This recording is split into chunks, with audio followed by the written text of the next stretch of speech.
I lift your name up. Yeah, I love to sing your praises. All right.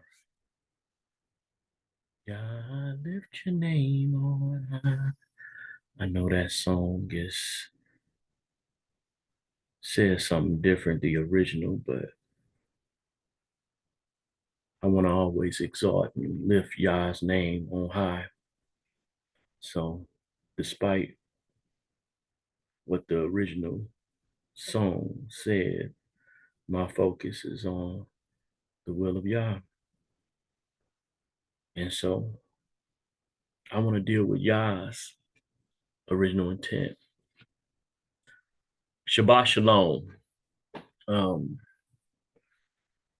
One Vision Ministry, or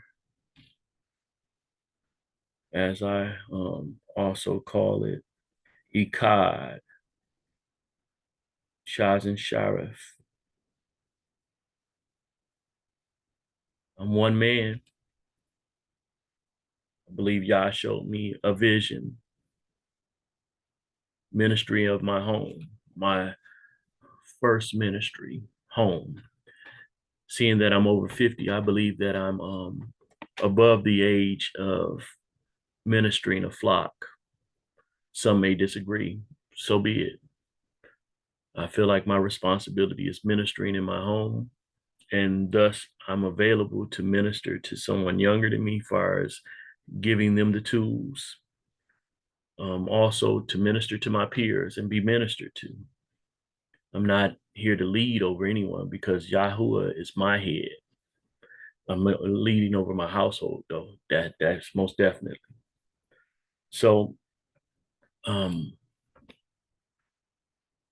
in many discussions, people want to know where I'm coming from, because I will talk out of the Brit Hadashah, which some call the New Testament, as well as the Torah, Tanakh, which many call the Old Testament. The intent of Yah, I guess the Brit Hadashah, many will say that's not real or whatever, or it pushes worship towards another deity. In a way, I can see the way it's used. I can agree with that. That, though, is not the intent that I see focused, you know. So let's talk on it. First, I'm going to pray. Abiyah, thank you for the Shabbat, the day of rest that you've set. Every day that you've established, yes, holy. But only one day did you stop your work and rest, the Shabbat, the seventh day. Not the seventh night, but the seventh day. You didn't have any work at night, but we thank you, Yah, that you established the heavens and the earth, the Shamayim and the Eretz. All right. So basically, I made a post, and I'm gonna kind of use that as where I'm gonna go from. I could make this real brief, but I can also make it long. I'm gonna allow myself to be guided, I believe, by the Ruach, and move accordingly. So, all right, starting off then, let me go over here to where I want to start off. I'm going to go and bring up on my screen Genesis. Let's go. And I'm going to take my time a little bit. I'm not going to rush, like I'm kind of feel like I should, but I kind of feel like I shouldn't. So, all right. So I'm gonna skip down through all the creation, and I'm in Bereshit, Genesis 1, and I'm going down into verse, what would be labeled verse 26.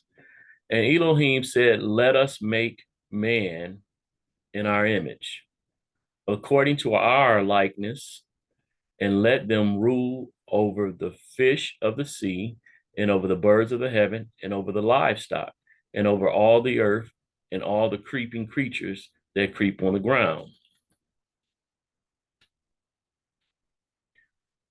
Elohim is spirit. He's not natural, or he's not a physical body. Spirit, Ruach. So how do we come forth with this image? The mindset of an image. What does that mean? Some would say it meant, that he looked like Elohim. But I'm saying that, my reading of this, that he made an image, that was his image, that was his representative, a physical representative of his spiritual being, made for a spiritual but a physical place. Earth. Earth is consisting of spirits, but yet it's physical.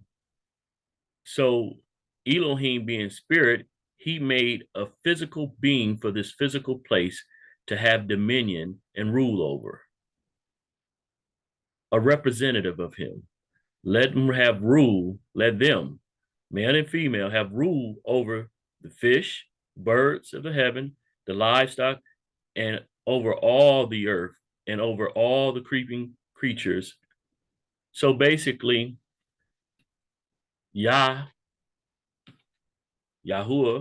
who's over the kingdom in heaven, is setting up his dominion, his kingdom on earth. His kingdom dominion is being established on earth. And Elohim created the man in his image, and in the image, Elohim, he created him, male and female. He created them. Now, many know the story of the story basically where you have man already created, and then the woman was drawn out of man. There's an order and operation. There's an intent in that. Man would be the head. The woman would be his meat, or his assistant, or someone to complement him. Man named her woman. Anything you name, you have dominion over, you have reign over. But yet, this world wants to have this even thing, or equality thing pushed. They don't ascribe to order. A kingdom is established on order, hierarchy, air, hierarchy and air are akin as far as the words. A sovereign has an heir, son. And Elohim blessed them, and Elohim said to them, be fruitful and increase. So mankind has increased. His original intent, though, was for them to have dominion over the earth, and fill the earth and subdue it, and rule over the fish of the sea, over the birds, over the heavens, and over all creeping creatures on the earth. Again, dominion for man. There was supposed to be dominion for man. So with that, let's keep going. I'm gonna just stop out of this sharing and just talk a little bit. What happened? However, the order of operations, people want to say, they say, the woman was beguiled, and she was tricked, and then she brought to her husband something. And he chose willingly, knowing the consequences, because he was directly spoken to and given order. And he went against the will of Yah. He went against the instructions, the Torah of Yah, of Yahuwah. See, intent though, the intent was obedience. That was the intent. Disobedience occurred, but of course, my stance always is to remember that Yah knows the end from the beginning. So he does not put anything in place that he does not know the final result. I don't believe that Yah changes one bit. I believe he is not caught off guard by situations. He's fully aware of what's going to go on and how it's going to go on, and he sets things in motion. I do not believe that Yah's word comes back to him void. So when Yah created earth, he already knew he was going to create a man to have dominion over it. He was going to gather together dust and breathe and speak over that dust. And a life form that would have dominion over the earth would come from the earth, but also contain his breath, his life, thus his dominion. Now, the story and the narrative is that that man failed. Sin entered in. But then, would that mean that Yah's word came back void, or should we basically hear the conclusion of the matter? We're still living, so the matter has not concluded. We are actually writing pages into the script just by living. If we don't see his dominion now and he created it with his dominion, then yeah, the story's not over. The story's not over. The story's not over. So I move forward in the story.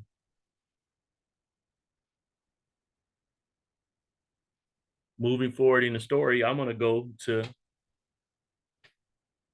Abraham. But let me go somewhere first. I want to share something from my notes or whatever.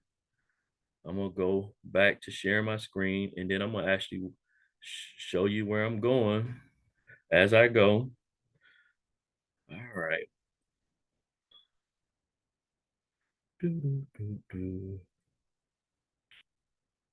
I just want to go here and just read something that says it's Koheleth, or Ecclesiastes 12. It says verse 13. We know that, there was no chapter and verse in the original writing, so you know that. But it said, let us hear the conclusion of the entire matter. Fear Elohim and guard his commands, for this applies to all mankind. What was in the garden? What was established? Mankind was established in the garden. Them, male and female. So this applies to all. Let us hear the conclusion of the entire matter. A lot of us like to take pieces. But again, dealing with the original intent. Original intent.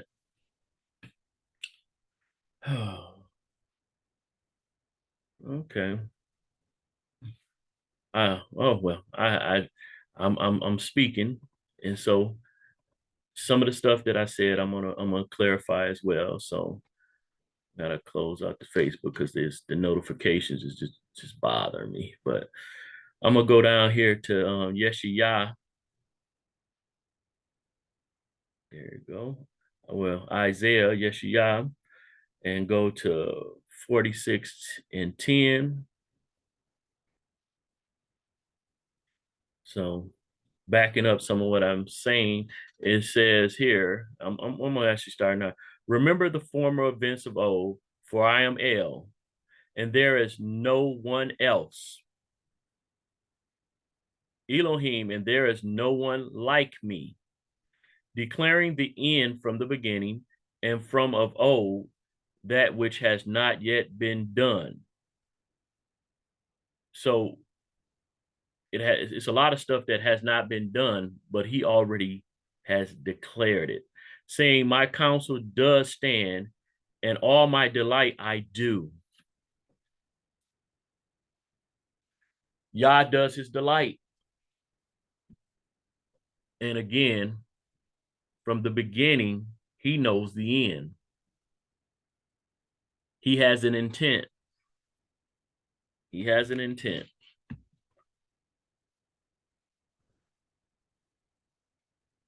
I see that my notes over here gonna keep failing. There's one thing when you relying on digital things and computer things, you know, that paper and that book is gonna be there. It's physical. This computer is right now I'm relying on internet. I'm relying on power. That book. Well, we gotten away from that book. If this power ever shut down, what we gonna do? Some of us gonna be hit. Yeah. Okay. So I look at the dynamic of that original sin, how Yah decided that he wanted to destroy mankind to an extent. Of course, he did not want to destroy all because he could have. So he established a remnant. I'm gonna change something real quick. I see I got so much light coming in. I'm gonna change something real quick.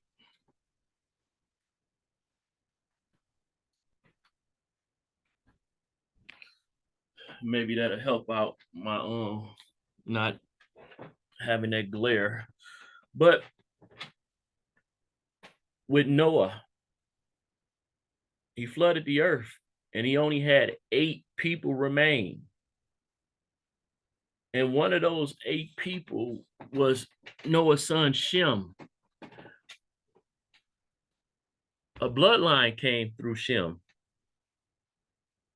Shem being the great great grandfather of Abraham. Many of us, you know, if we went through any type of Sunday school in Christianity, Father Abraham had many sons, and many sons had Father Abraham. I am one of them. So are you? No. If you're an Israelite, you are one of them. But Abraham, let's see, let me go where I'm gonna go. Where I'm gonna go. I'm gonna go over here to Exodus. That's where I'm going. But Abraham,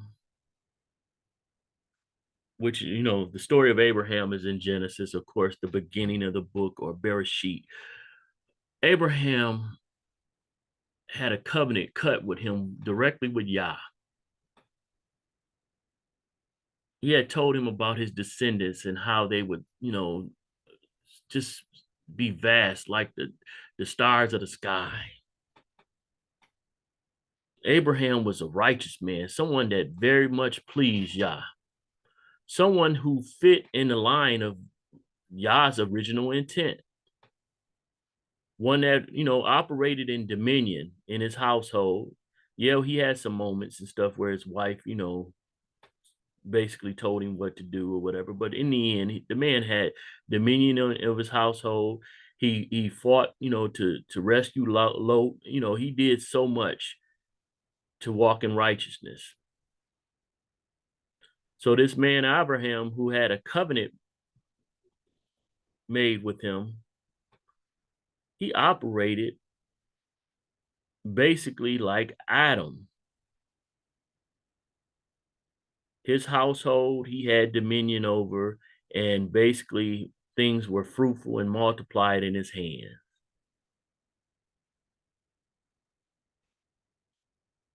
Abraham had a son, and I'm not, bypassing Ishmael, but he had a son, Yitzhak, a son of promise, a son of covenant.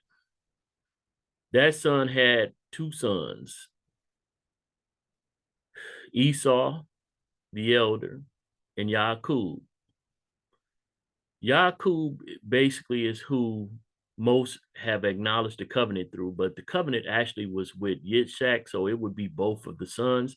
But the focus comes to Yaakov. Yaakov basically, he reared up 12 sons. Yaakov reared up a nation of men, 12 sons. They would be the pillars of Yisrael or Yasharal.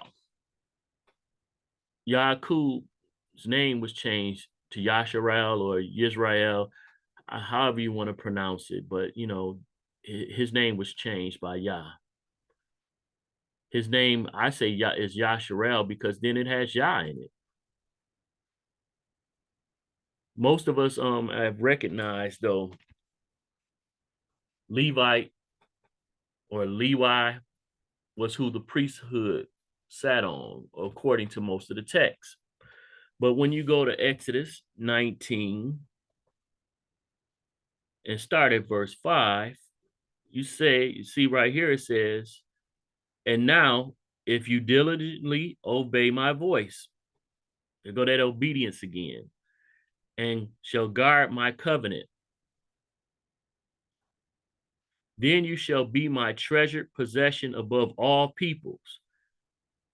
This conversation was not just to one of the tribes, but it was to all the tribes. For all the earth is mine. This goes back again, the original intent. He created the earth to establish his dominion in this physical realm. So all the earth is his. And again, them, male and female, in the garden, in the beginning, were to have dominion. But now he's saying right now, if you diligently obey my voice and shall guard my covenant, then you shall be my treasure possession above all the people. So everyone else, Israel, would be set apart, special, treasured. And you shall be to me a reign. Reign is a word that connects with dominion of priests and a set apart nation. Not one tribe, it's talking about all the tribes. Those are the words which you are to speak to the children of Israel, not just to Levi, but to the whole nation as a whole. Nation of priests. That was an intent. Adam was an intent. From that, you get to Shem, you get to Abraham. Now you have Yaakov's son. Pillars of a kingdom. His intent. So let's keep going. Let me see. I just put that in place. I'm going to go over here to Yeshayah, Isaiah again. And I like hitting this one up all the time. I hit it up a lot. But I'm going to go down here. And maybe I'll start right here at 19.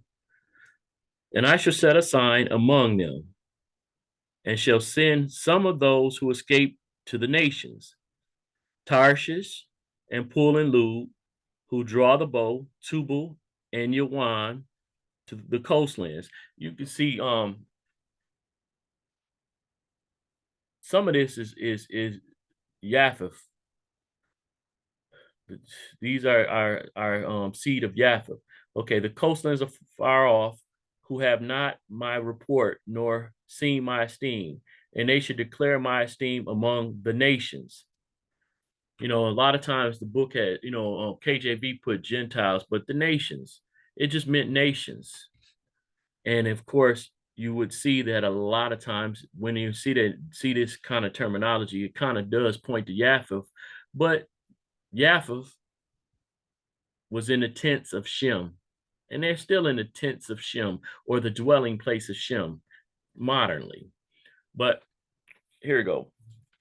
And they shall bring all your brothers. This term brothers means kinsmen, as an offering to Yahuwah out of all nations. This is the gathering of Israel out of all nations, on horses and in chariots and in litters. You know, chariots could be planes, boats, all these different things, modern things to match up with it. On mules and on camels, to my set apart mountain, Jerusalem, declares Yahuwah, as the children of Israel bring an offering. They're bringing an offering. Who's being brought? Bringing all the brothers. So they are the offering in a clean vessel into the house of Yahuwah. They're bringing themselves clean, righteous to Yahuwah. And from them I shall take for priests. It didn't say just from Levites I will take priests. It said from all these brothers, all these children of Israel. And from them I shall take for priests, for Levites. And so right here, it's not saying that they're going to turn over to the tribe of Levites, but they're going to have the same mantle, the same responsibility, the same assignment. But that fits right there with the Exodus 19, 5 and 6, that the whole nation was supposed to be priests. And from them I shall take for priests, for Levites, declares Yahuwah. The intent, if all the nations of earth are going to be ministered to and shown Yah, instructed and shown Yah, just like the example of how the Levites did with the other tribes. Actually, it was 12 tribes that the Levites set with, because one of the tribes broke into two. So Levi was set to the side to watch over. Now you have Israel set to the side to deal with all the other nations. You have a template, an example, and then a manifestation of that example. Israel, Yasharal, is meant to be the priest of all other nations. There's a hierarchy, there's a dominion, there's a king, a setup that was originally set in place. Abraham, walking in righteousness, was only fulfilling what Adam did not fulfill.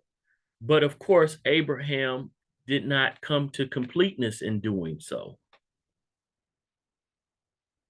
Moving forward, Moses walked in that same mantle. Now, he was of the tribe of Levite, but Abraham was before there were tribes. So yes, Moses did walk in there. But who was Moses's disciple?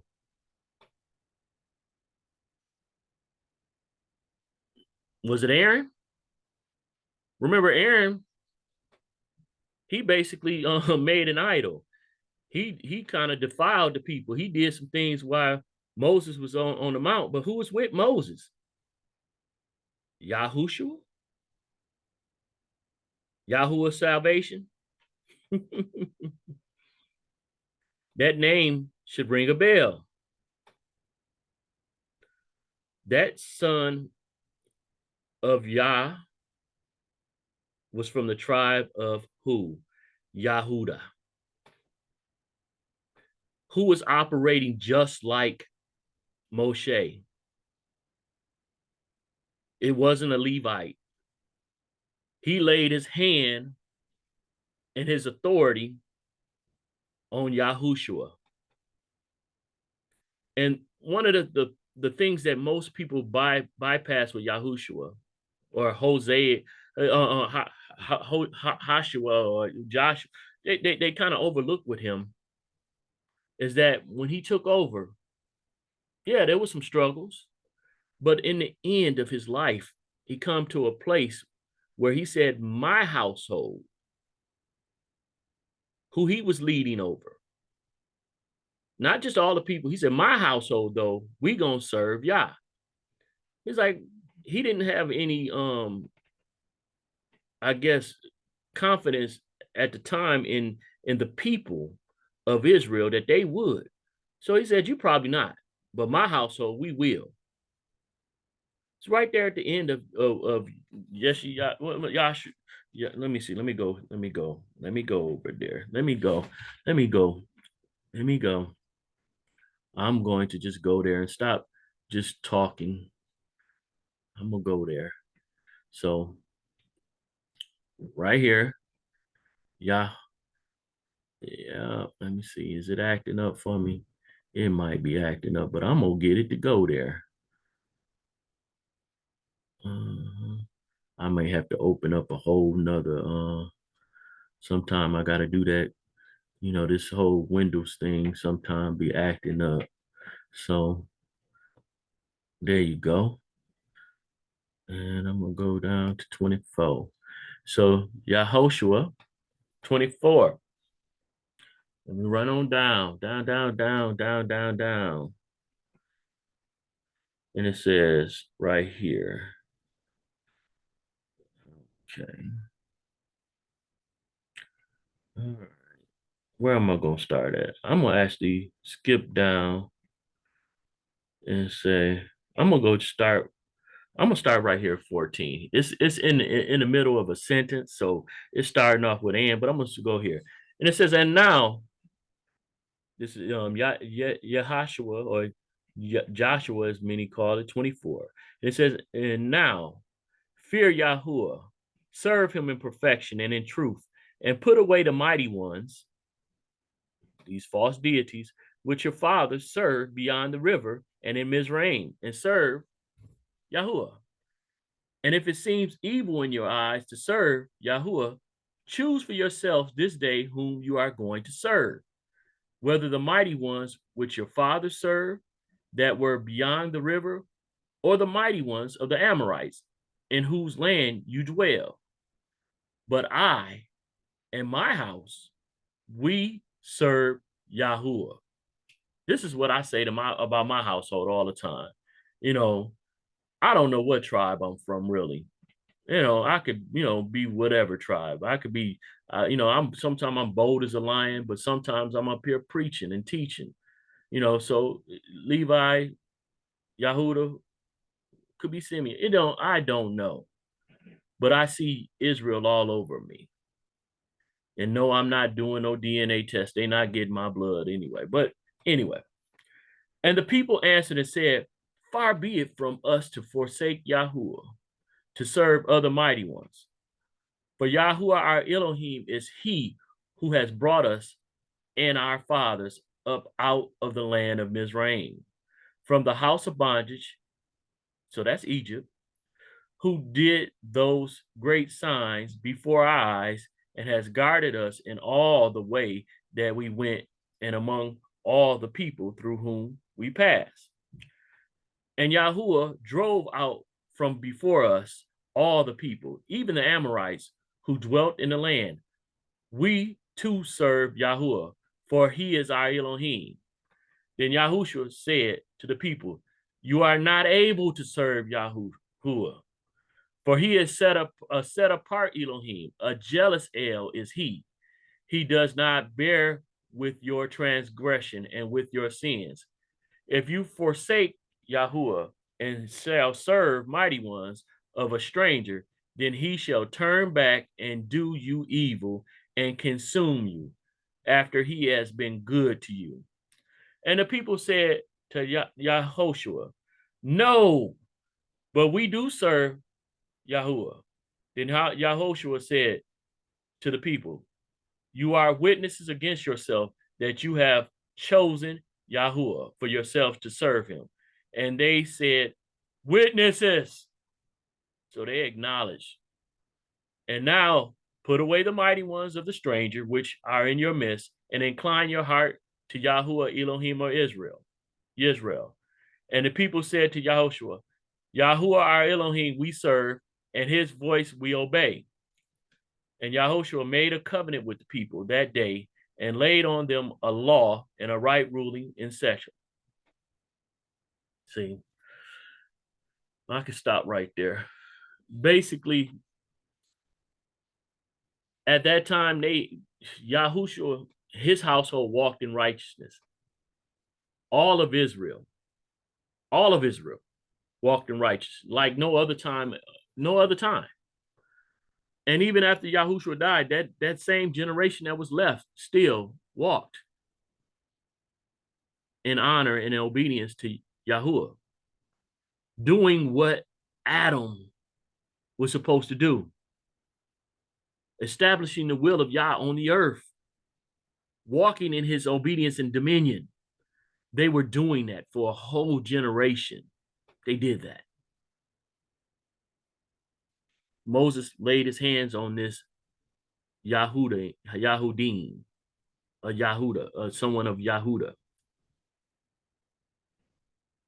He wasn't from the priesthood per se, or the tribe of Levi like his brother was, his brother that made the golden calf. So why do I say all this? Right now, I'm one that, uses mostly Torah, but when you use the Brit Hadashah, many will say, okay, you're pushing another deity. And I would say that book has been made to seem that way. I don't agree, but I was under the teachings of Christianity, so I can see it very clearly, because I did make an idol or make the image of Yah into a deity. But as we see, a man or men are supposed to represent Yah, but we're not supposed to deify them. A man will be master or have dominion or reign on earth. We, being Israel, priests will be a part of that group, the head group. Just like a man is to be head over his woman, have dominion over her, and she compliments him, we're supposed to be the priests, and all the other nations are supposed to be like our bride or compliment us. So if the first Adam failed, how is it hard to think that Yah would, whose word does not come back void, would put in place a second Adam? I believe Israel in itself is also operating as Adam, but he established pillars, foundation, 12 tribes. But in that 12 tribe situation, what did you see? Levi, which made a 13th tribe, basically, but they were not considered with the 12, was set apart and was the one governing the 12. A man governing the pillars, the 12. Adam. So the second Adam. So people that believe me to be against Yahushua or Yahusha, I'm not. A man governing the 12 pillars, an image of the Father, not a deity. I have no problem with that. I push that. I teach that. They're definitely supposed to be someone doing so. I just gave you Yahushua, how he was handed over what Moses had. Yahuda, his tribe. What tribe is Yahusha? Yahuda, his tribe. The narrative is there for me to believe. I get it. Some people disapprove and disagree. And I have no problem with that. Where the Ruach leads, he leads. And again, if you're supposed to know the conclusion of the whole matter is not done. Why would I be at odds with my brother? Which is a lot of folks that say, oh, these anti-messiahs or these Old Testament only. Them your brothers. Even the same thing could be said about Esau too.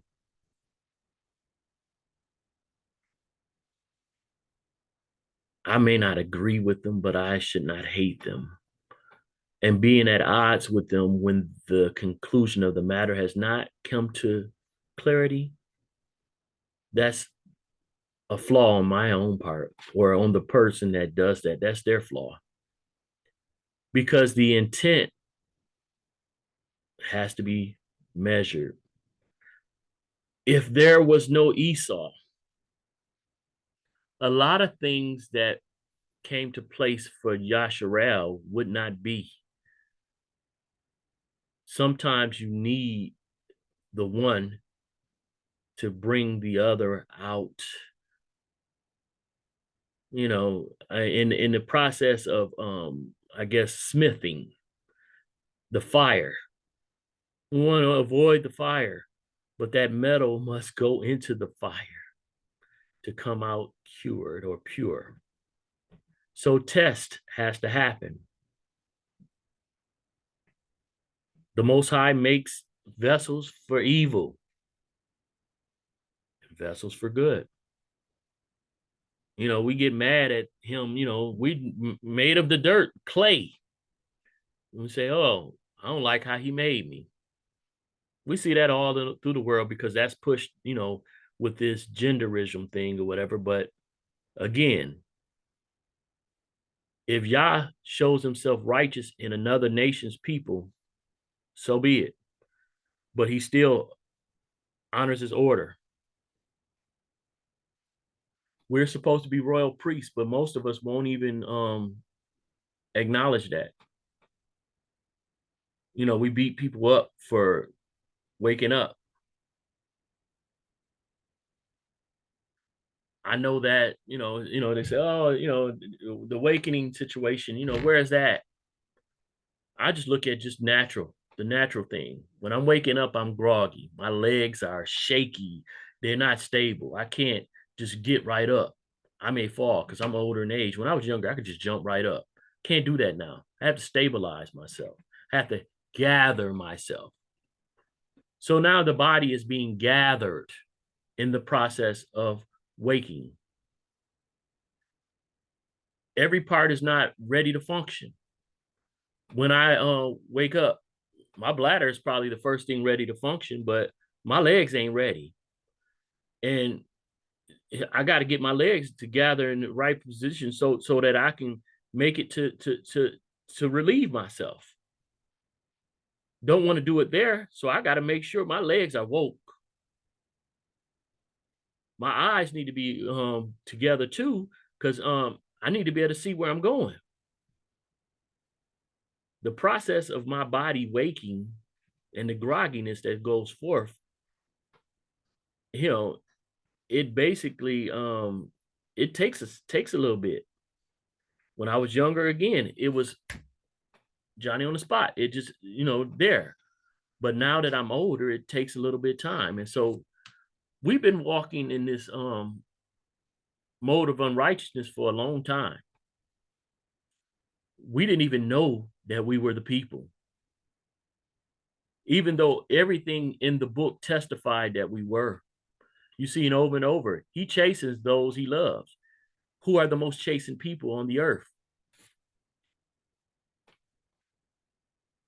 I get chastened. That was my whole childhood. I'm getting whoopings for the slightest of things that other folks just get away with. Even when I did right, sometimes, if I came home with a C, I could get in trouble for that. When other people would come home with a C and get celebrated. And all these things had me, like feeling unloved. But then as I started looking at it properly and seeing he chastens those he loved, and I'm like, man, and y'all begin to minister to me. Their words start speaking to me differently. Where I felt unloved most of my childhood, I seen that I had a lot of love around me. Though my natural father was not there, the father was there all the time.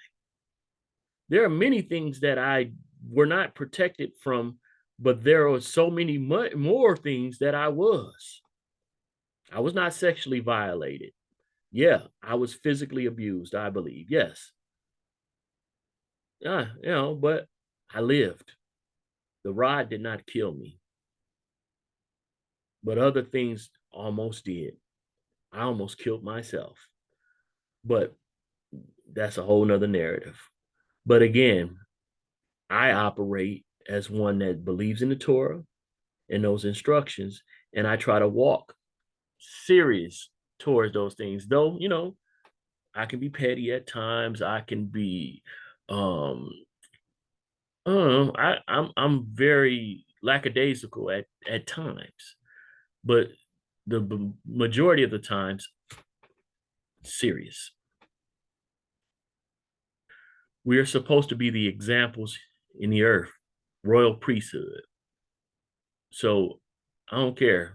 Whoever can say they can speak against, I'm going to be ministering in all of the life. I minister when I'm working. I may not, you mentioned the name Yada folks, but my character and how I operate, being serious, I let it be known it's because of who I am and what is in me. I don't have to proclaim the title leader to be a leader. I just let it show. We are supposed to lead all the other nations. And sometimes you may have somebody that's vocal, but sometimes you may have somebody that just do the actions. But then also you'll have times that someone does both. Don't hinder the servant of Yah because you may disagree with their lane that they're in. Get out the way. Again, you don't know the conclusion of the whole matter. You may know about your own walk, but you don't live the steps of another man, another woman. If you don't have the dominion or set over that household, maybe it's time for you to check with Yah or just shut up. And I'm not telling you to shut up because I don't have dominion over you, but you may want to check with Yah and see if that shut up was meant for you. I'm going to come to a close. Abba Yah, I thank you for this Shabbat. I thank you for this opportunity. May your intent for this message be fulfilled. May your will be done always in my household, in my workplace, everywhere that I set my foot. May your dominion be established because this beacon of light has walked into that darkness. I thank you that every opportunity to pray for someone that I'm asked, that I'm obedient to do so. I pray that I'm able to even sit and listen and hear the heart of those that you want to minister through to me. May I be able to hear your will and your ways through ministry, through talks, even through nature. I thank you for the Shabbat, this day of rest. My body does need it, but I also thank you for this opportunity to minister. May your will be done always in the Shamayim, which is called heaven, and the earth, the Eretz. May your will be done. May your representative, your proxy, man, do your will always, and your name be magnified. I thank you for Yahusha. I thank you for Yahushua. I thank you for Moshe. I thank you for Abraham. I thank you for all of those that preceded in their walk and your words that we're able to read and learn from. I thank you for that. It has been a blessing, or it's been a favorable situation. You have baruched me. Hallelujah. Shabbat shalom. Hallelujah.